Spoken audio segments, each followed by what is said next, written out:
Hey there, and welcome to the third power in the Oracle deck of Mary Magdalene. And it looks like this. The third power, ignorance. Humility is my greatest strength.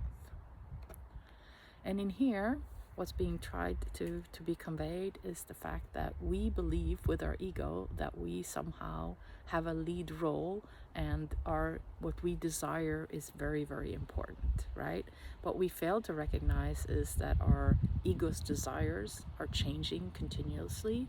One week it might be that we want, a higher salary, and the next week it's that we want a new relationship, or the third week is that we don't want something to happen that just happened to us, right? So it's constantly the ego is constantly shifting its desires, and the ignorance in that is that we start to not recognize that all these things are just leading us nowhere.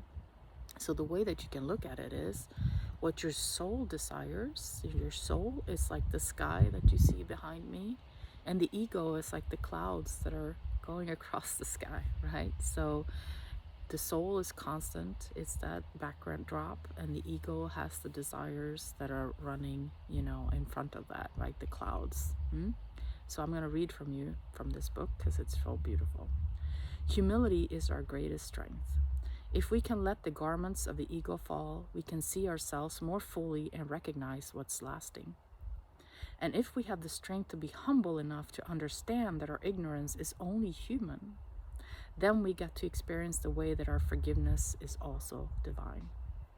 So there's that interplay again, right, that we talked about between being human and being divine, and fully recognize both of those parts and being aware with ourselves.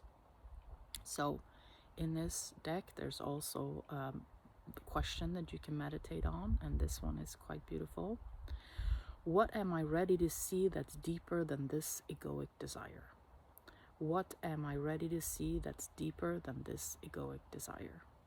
So you can sit with that, breathe deeply into that, and see what comes up for you. Lots of love.